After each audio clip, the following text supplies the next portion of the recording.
And unfortunately, in healthcare, the biggest problem is we are not prepared for success. We have had a chronic care system your entire life, my entire life. And now we are transforming to a curative healthcare system. We have drugs that will cure you, and they are incredibly expensive for a good reason. These drugs are not for everybody. These are not blockbusters, with one exception I'll come to. These are drugs that deal with specific small diseases, and the average cost of a new drug 10 years ago was under $10,000. Today, it's over $200,000. You cannot deal with that change in the current system without changing the financial underpinning of the system.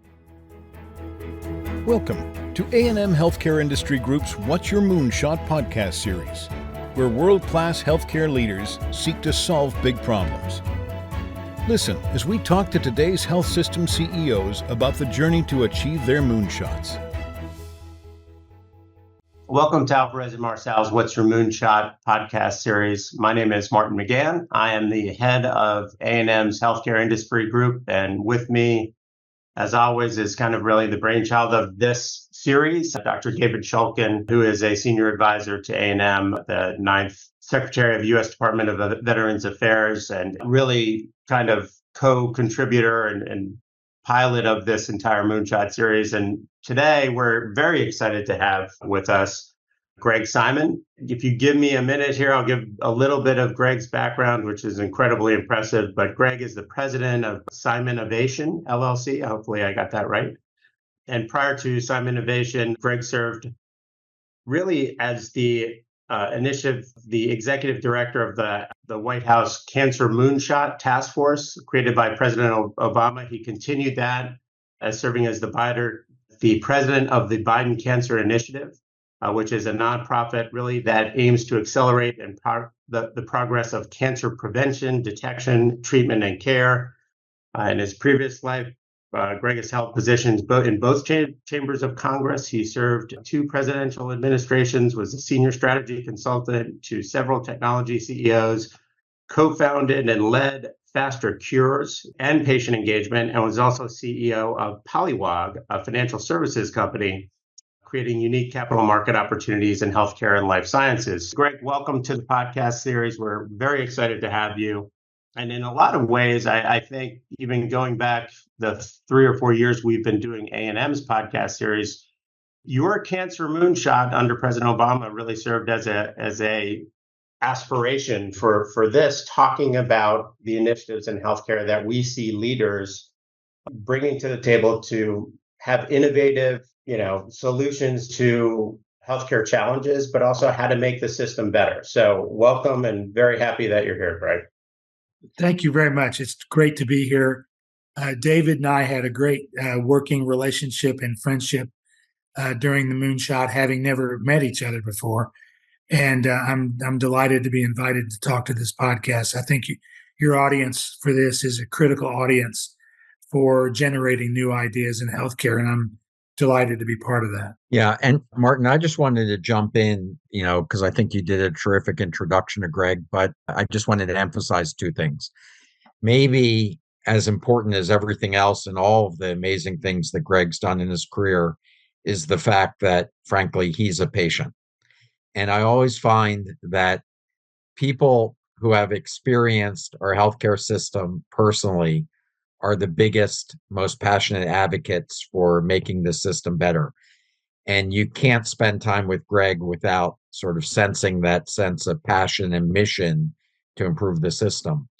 But I also think, and you did refer to this, the original idea behind the A&M What's Your Moonshot series really belongs with Greg, because when I saw the way that he led, at that time, Vice President Biden's moonshot, really President Obama's moonshot that Vice President Biden led under Greg, with Greg, this was led with such a desire to make major changes in the way that we cared for patients with cancer and that we addressed the issue of discovery of new ways to help patients with cancer, that I saw things done in record periods of time and just saw things that people would never imagine would happen within government really get done. So that was inspirational. So thanks, Greg. And we're glad to hear about what you're working on now and what's the next phase of your life and what your moonshot currently is. Thank you, David. I appreciate that very much. Well, as you remember, David, one of the things that we discussed at the very beginning of the Cancer Moonshot was we had all these government agencies around the table. And the question was, how are you touching patients now in their cancer journey? Are you part of early detection? Are you part of treatment? Are you part of research? Are you supporting caregivers or supporting better treatment under the VA system or under Medicare or Medicaid? And however people touched the patient, the question was, how can you double the impact of that now, this year, this month? And we were overwhelmed with big ideas from all the government agencies. But the more and more I got into the Moonshot and the Biden Cancer Initiative, the more I realized that there were a couple of issues that everybody brought up that were not being addressed. There were two. One is there is no patient navigation. Once they diagnose you, they throw you into the ocean with no compass. You have no idea where you are. Fortunately, that's being fixed by Medicare now reimbursing navigation services, which means private insurers will start reimbursing those. And now the challenge is to make sure people know this so that they know that they have someone who will help them in their cancer journey. The second problem, though, is the big kahuna, and that is it's the leading cause of bankruptcy to get sick in America. So to try to change the financial system of healthcare by just changing the surface, how doctors operate, what patients' rights are, is like trying to change the rules of a baseball game while you're in the game. That's not how it works. You have to play the game you're dealt.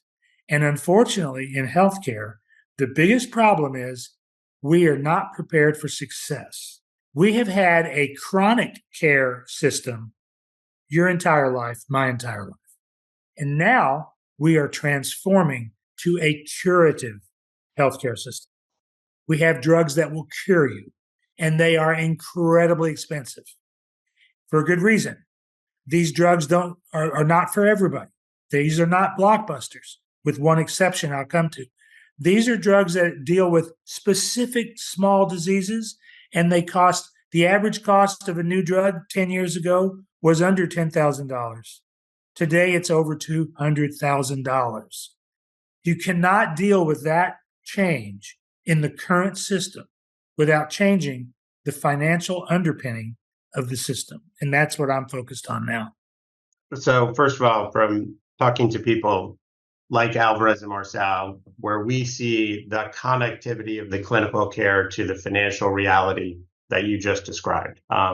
In a lot of ways, those are thought, I think, traditionally as siloed. You have the clinical aspect, and I do believe that this country does have the best healthcare in the world, and they've done great at the clinical aspect, and the clinicians are out there dedicated to, like you said, curing and preventing diseases. But there is a financial reality, I think, that's a bright light needs to be shined on. How does your Moonshot tackle that? Like, what are the initiatives? How do you change the rules? Maybe not during the game, but maybe during the seventh inning stretch or wherever we can figure out how to change and combine those two versus keep them separate.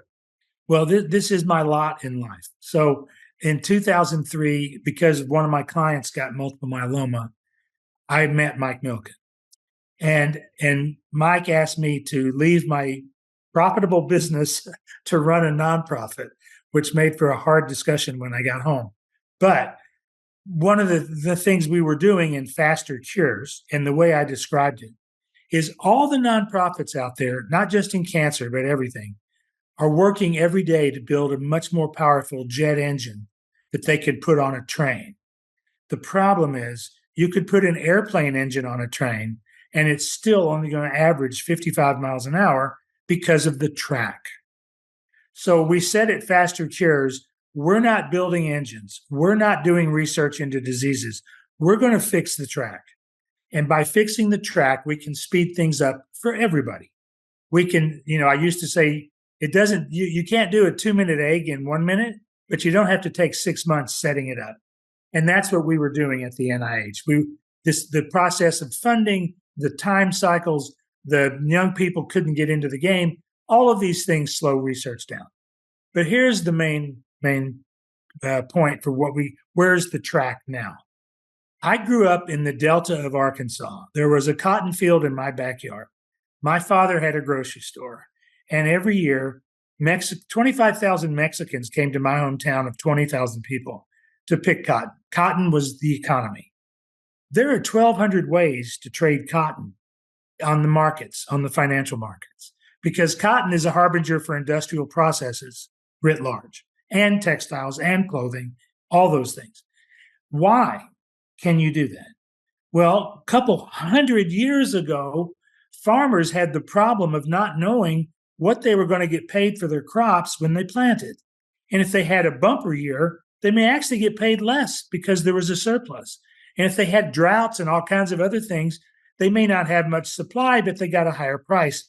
The problem was they didn't know until they got to the market. And that led to a lot of bankruptcies and failures and conflict. And the result was a futures market.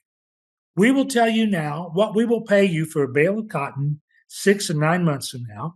You might have made more, you might have made less, but now you know. And that is not just true of the farmer, it's true of the buyer. So if you're in the wheat business, Kellogg's wants to know, how much am I going to pay for wheat and corn this year? And the only way to know that with certainty is to enter into a futures contract, which is, at its simplest, a contract to do something in the future. In this case, buy wheat or cotton or corn in the future for a set price, and everybody is happy. Every industry does this: energy, agriculture, metals, the weather. You can't find Bitcoin, crypto, interest rates. This wasn't always the case outside of agriculture. We didn't have oil futures when the oil crisis hit in the 70s. We have oil futures because of the oil crisis. We have interest rate futures because of the inflation in the late 70s, early 80s. We have weather markets because we have so many more things dependent on weather now, including space launches all over the world. So why doesn't healthcare do the same thing? And there are a couple of good reasons. One, until very recently, we didn't have a data to do that. You have to have a lot of data. Who's doing what? What's it cost today? What's the supply? What's the demand? Healthcare data was really, really primitive until about 10 years ago. And now it's becoming much easier to aggregate. It's expensive, but it's ubiquitous and it is comprehensive. But that's a problem we can solve. We know how to get data now. The other problem is a little harder. It's here. People still think healthcare is a cost and not an asset. So when you go to the New York Stock Exchange homepage and they say, we trade in all of the asset classes in America, healthcare isn't listed as an asset class. Now, you've heard your whole life, health is your biggest asset. You don't have your health, you don't have anything. Well, now we've turned out that if you get a few people to start thinking that health is an asset, then you can start developing products that allow you to trade healthcare costs, to trade supply, to trade procedures. And people say, well, how can you trade diabetes? How can you trade knee replacement? And the answer is, if there's a buyer and a seller of a service for a disease or a procedure like knee replacement, then you have two parties who have an uncertain cost or an uncertain supply that they want to make certain. And that's how you do it. It's not a qualitative measure. It's not like, are you feeling better? That's not a contract. The contract is, today it costs $10,000 per patient per month to treat diabetes or any other disease you can think of. And I am a payer. I want to take a position that says, if the cost of treating diabetes goes up more than 5 or 10% next year, the person on the other side of that trade who's providing the service will reimburse me. And if it's less than that, I'll reimburse them. And that way, both the buyer and the seller of the diabetes service knows my cost next year will not go up more than 5%. And that's the beginning of a futures market. And I can get into a lot more detail, but I'll let you have a question there. I do understand that this is because of the access to data. This is becoming a practical reality to put this type of vehicle together. And I understand that this will benefit purchasers and providers because when you have certainty of pricing, that makes sense from a business point of view. How will this help the patient? Because you started with the idea that you now have these new therapies that are curative, but they're going to be much more expensive. So how does certainty of pricing help the patient that may be stuck with this large bill and go into bankruptcy? Great question. The simplest answer to that is by reducing uncertainty, you allow the players to lower prices, not prevent access, and keep the same margins that they have today. Mm-hmm. So let me unpack that a little bit. One of the problems in the way we do healthcare hedging is that because there's not an underlying financial system to do hedging, what you get is what I call ad hoc or even immoral hedging, non-economic hedging. As an example, pharma charges really high prices when they launch a drug as a hedge against future lost revenue from competitors, from recalls, from unexpected adverse events, and from unexpected competition from in an entirely new direction. Like, for instance, the GLP-1 drugs, Ozempic, et cetera, for diabetes. That is a very different approach to diabetes than better dialysis or better testing. It came out of left field, so to speak. Although people saw it coming, they just didn't realize how, objects may be larger than they appear. And this one's going to eat the entire Medicare budget. So initially, they charge these really high prices. And what does that cause? That causes the payers to deny people access to those drugs. So now you have a drug that can cure you, like Sovaldi for hepatitis C, and you have an insurance company that says you can't get that drug until you're on the liver transplant list, which means you're on death's door, basically. So that's how the payers hedge their exposure, is denial. And the producers hedge their exposure by charging really high prices, which, by the way, go up every quarter. When I was working at Pfizer and I asked, how do we decide how to raise prices every quarter? Because we do. The answer was, we raise the price until doctors call and complain. I know it sounds apocryphal, but that was the answer. And if that's the answer, then that's a really bad question. The question shouldn't be, how do we decide how to raise prices? The question should be, how do we make the same margin with lower prices? So here's a different reality. What if a pharmaceutical company and the payer actually collaborated in funding phase 3 trials of drugs? What if there was a market where people could take a position on the success or failure of a drug in development? So if I'm United Healthcare and I want to be part of the next Ozempic type drug, instead of waiting in fear for the launch of this drug at a high price, what if I were to co-invest with the drug companies to take some of the risk and uncertainty of drug development away from them? I'll take part of that liability in exchange for a long-term discounted price for the drug. So now pharma has lower expenses in the drug development process. They have a lower price because they had less risk, and the payer has a lower price, lower cost in exchange for taking some of the risk for drug development. And the risk they're taking is far less than what they would pay if they were not involved. So this is one approach on how you can lower prices for patients and keep the same margin for producers and payers. But in order to do that, you have to have a place where you can make that bet. You have to have a place where you can get together and invest in the same contract. And that's what a futures exchange is.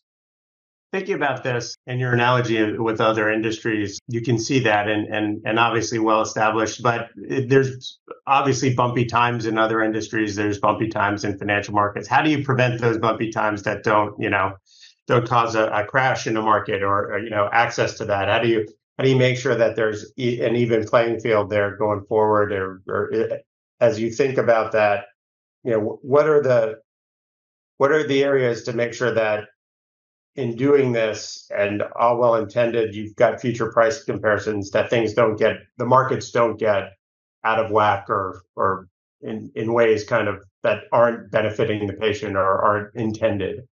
Right. Well, let me reverse the question. Could we do a worse job of that than we're doing now? I mean, right now, we not only don't protect patients from black swan events like COVID or, a huge crash in the markets, which makes everything the game of 52 card pickup, we don't protect them from the day-to-day. Right. Just day-to-day problems. So the great thing about a futures market is that you have a transparent price discovery mechanism and a transparent supply and demand discovery mechanism that allows you to plan your economics as well as your supply. Because as you know, sometimes the problem for patients is a supply chain problem. If there's a hurricane in Puerto Rico, we don't have any saline.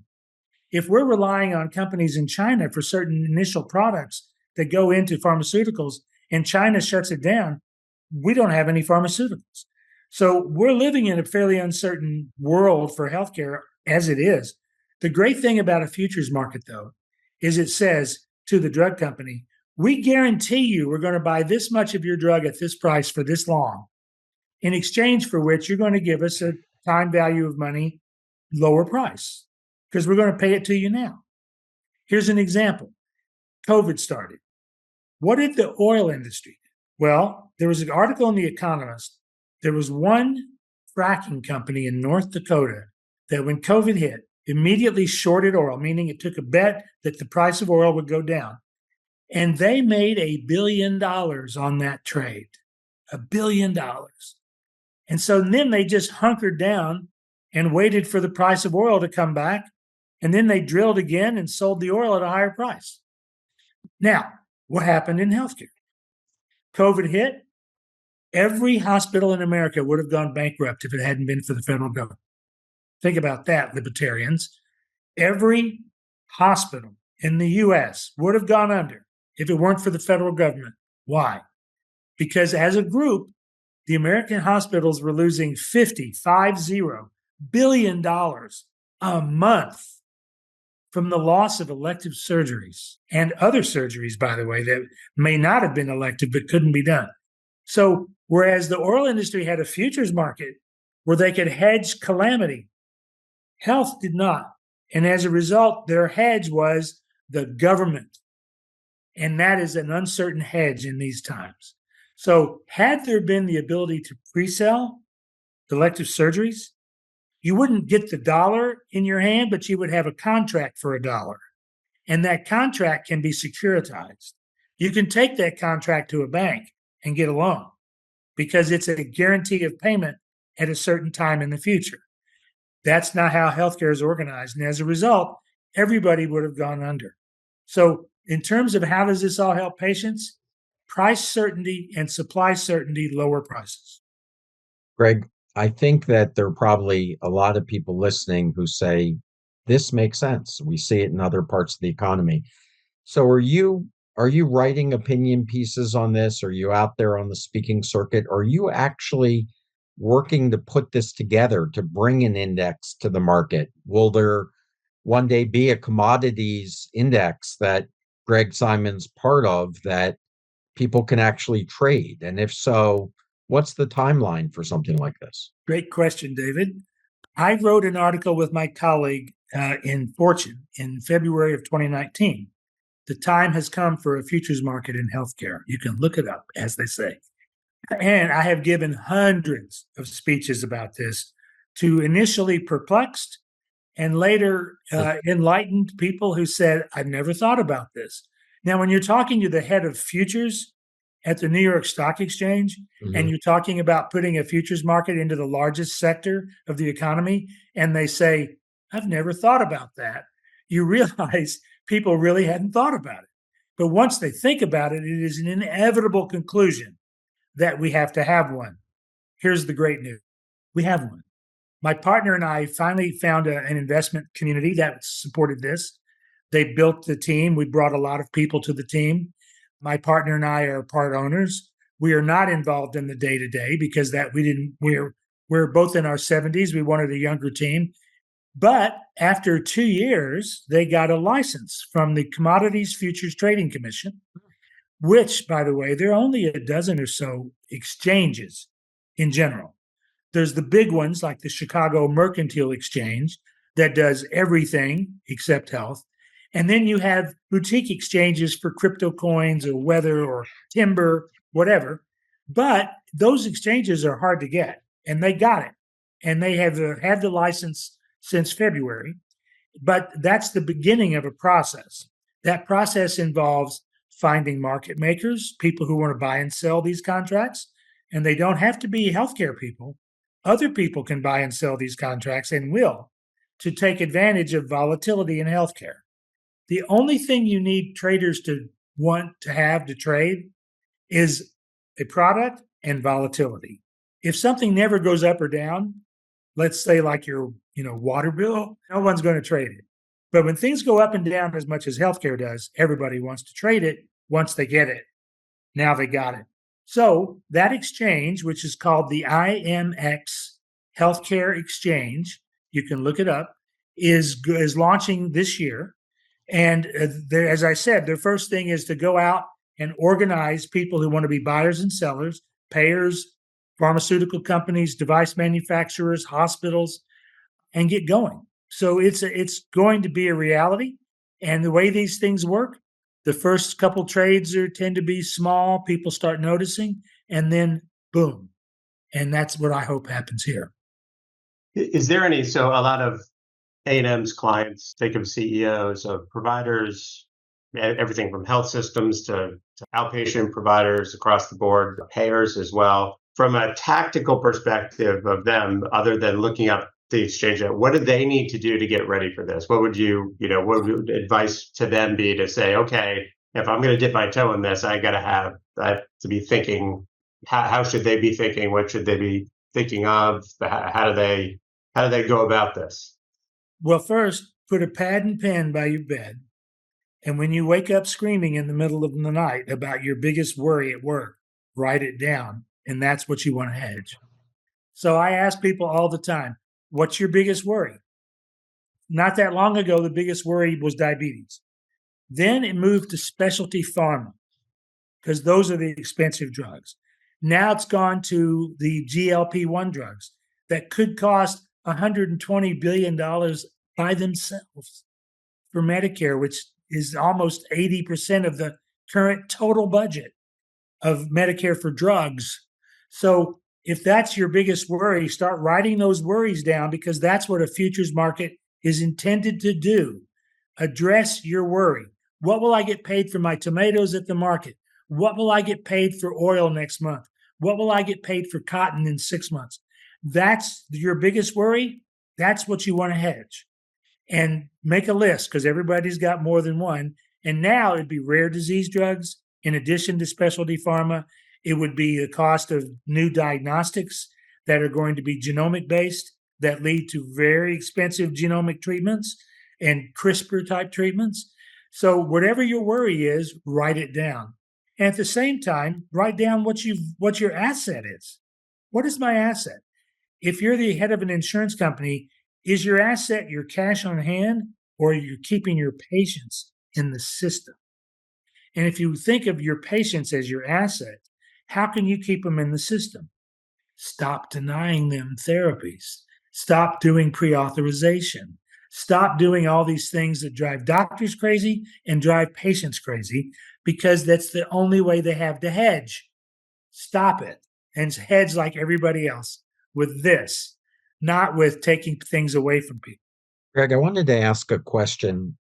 You know, we talk to a lot of people at A&M that are running health systems and in the payer industry. And for the last 15 years, everyone's been focused on value-based contracting and thinking that ultimately that's the solution, that you should pay for value, pay for outcomes rather than pay for unnecessary or ineffective care. Does your method of pricing and does this sort of transparency system really replace the need for value-based contracting? In other words, is this ultimately the way to, when you have people who have a financial interest in the predictability of care, even lowering the cost of care, is this going to be the next phase you think that takes over from this concept of value-based contracting? Great question. I've spoken the last 3 years at the Value Based Cancer Care Conference in New York. Well, first, if you're a basic patient, and there are two things that must always totally perplex you.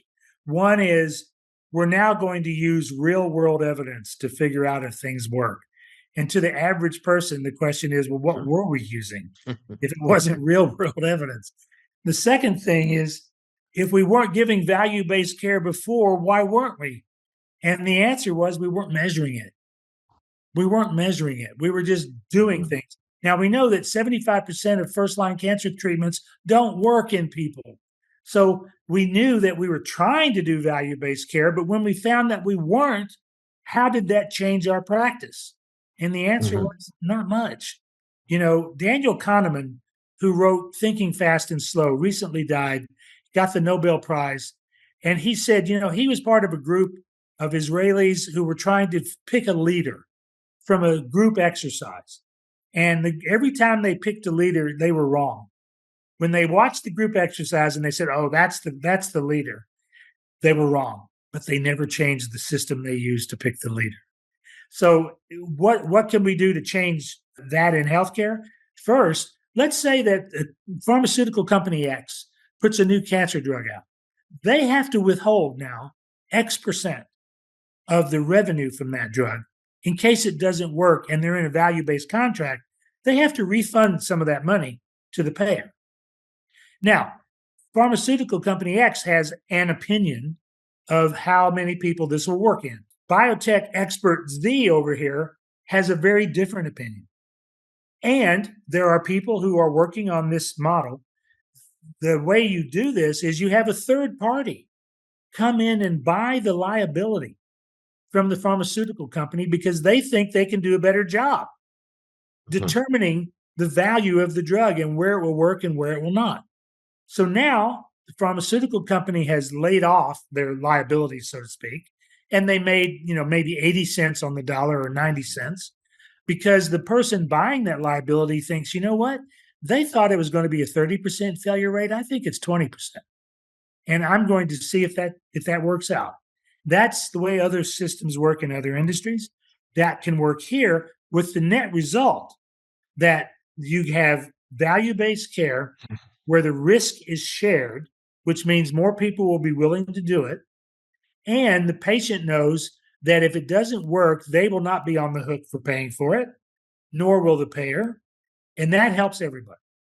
Well, Greg, mindful of time, there's a lot here to unpack, and I think we led this off, but we could probably make 3 or 4 that can make this a series unto itself. I would love to hear about the progress of this. It sounds like this has been a passion of yours for a while, and it's starting. You mentioned a couple of things like the start of an exchange and getting others, but ultimately, this, I go back to your, the transformation of, chronic to curative, the transformation of the use of data and information, the transformation of kind of blending the cost reality with the delivery of care and all of those things coming all together at the same time. I really would love to come back and kind of hear the progress on this, hear where the challenges are, hear kind of where, the path. Yeah, I think your passion is obvious, but the path that this takes, I think, is quite honestly I'm intrigued by and how we get there. But I'll leave it to you for last thoughts that you want to leave with us as you kind of sum up, the first part of this as we kind of start going through this, thoughts for us to think about, thoughts for our client base to think about as we kind of, see this become hopefully in your mind a reality and get implemented. Thank you. Now, this has been a real treat for me because I love talking about this topic. I've been working on this for 12 years, my partner for 30 years. So it's a really important thing that it's happening now. I think the last point I want to make is almost like a PSA. All of us are responsible at the beginning for our own health. It's up to us to walk into the doctor's office. It's up to us to take the colonoscopy, to take the breast exam, to take the prostate exam. We are the only technology that will make all the other technologies work. And people ask me all the time because I'm very involved in early cancer detection. Early cancer detection in any system will not work if people don't raise their hand to be tested. So the PSA I want to say is, and this is from my own personal experience, take care of your health. And I'm talking to men. Women are the healthcare givers of the world. They're always paying attention to the health of their families. Men in particular think we're immortal. And I ended up in the hospital last December for 6 days because I discounted a cough that turned out to be pneumonia and COVID and lack of white cells due to my cancer treatment, malnourishment, and a lack of oxygen. I could have died because I was in denial about my own health because I'm a guy. So I'm telling all the guys, don't do that. Do not be me. Don't wait until you go into when they ask you for your advance directive on your way into the hospital, that's a bad sign. So don't be me. Take care of your health, because if you don't take care of your health, all the things we're talking about will not help. So if there is one thing I would say to people is your health is an asset. It starts with you taking care of it. And then hopefully the rest of us can build a system where the tracks are good enough to allow us to make the progress that we know we can make. Greg, thanks so much. That's a great way, I think, to wrap this up. And you should make a t-shirt, "Don't be me." And that'll be a new slogan. So Greg, thank you again for your time. Really do want to follow up and check in with you as well. But again, the amount of effort, the articulation you put around this is undeniable. And I want to check in with you and follow up and see the progress made. So I appreciate it. That'd be my pleasure. Please do. All right, great. Thank Dr. you. Shulkin, as always, thank you. thank you.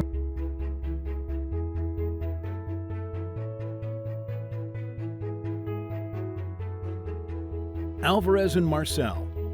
Leadership, action, results.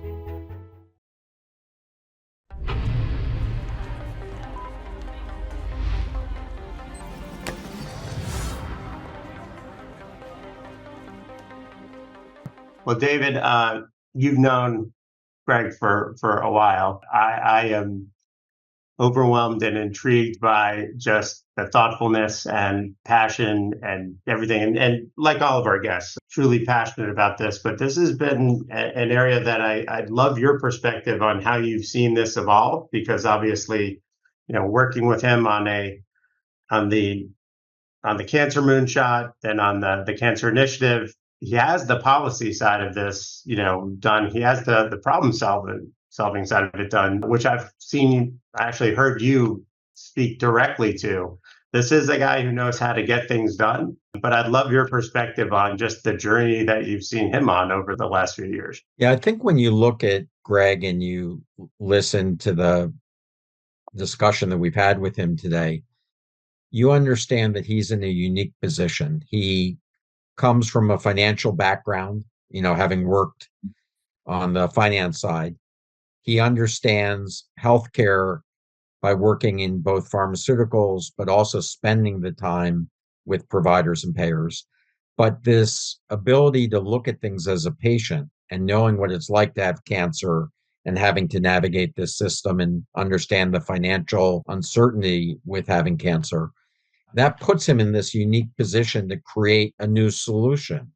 And that's what he's done. And he is a guy who is focused on getting things done. He's not the academic who sits there and just sort of pontificates. And so that's where I think this new type of financial vehicle, I think, is important. And, having watched how slow it's been to change the way that we've done healthcare financing and having lots of false starts, whether it's the fact that value-based contracting is still the very small minority of the way that we pay for healthcare, or even risk-based contracting having some very slow starts.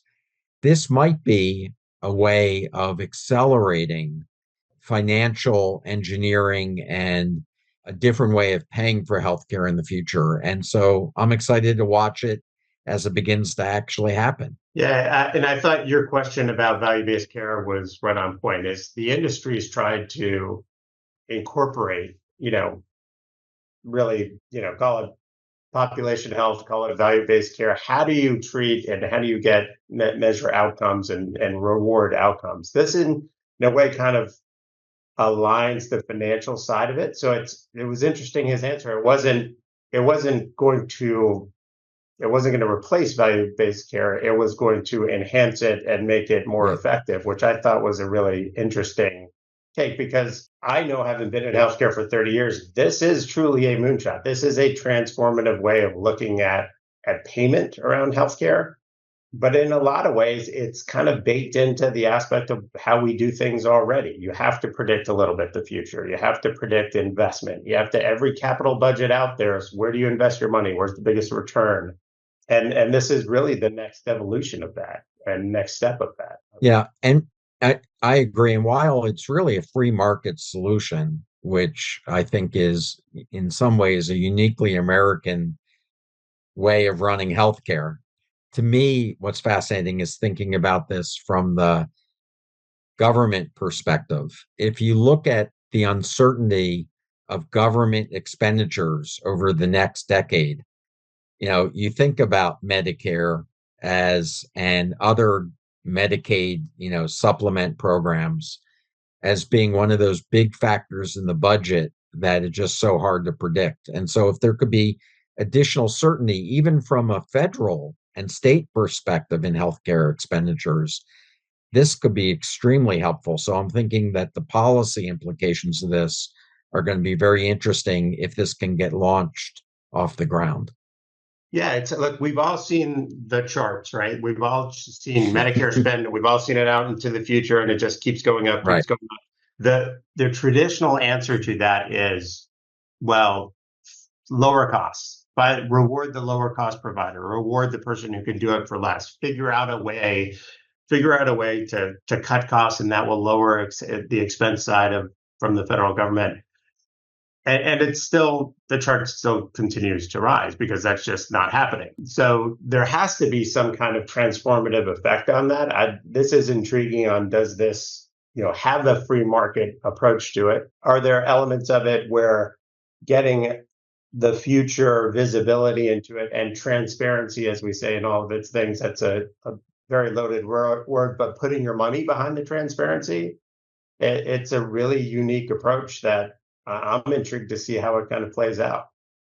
Well, that's the purpose of what we're doing here in the Your Moonshot series. We're trying to get these ideas out there, expose people who have these big ideas and passion, and that's the way that every idea starts, right? You have to put it out there, and then other people come on board. And so let's hope this is one of those ideas. Very well said. Well, in a lot of ways, I wish Greg had been on this earlier, because I know he has been a motivation, and you saw him at work those many years ago with the Cancer Moonshot. It's embedded into really this series about how we think about what's next and having these big ideas. That's what I love talking about with you and talking about with all of our guests. So really do appreciate you bringing him on and introducing us, and love to see where this goes as well. Thanks so much.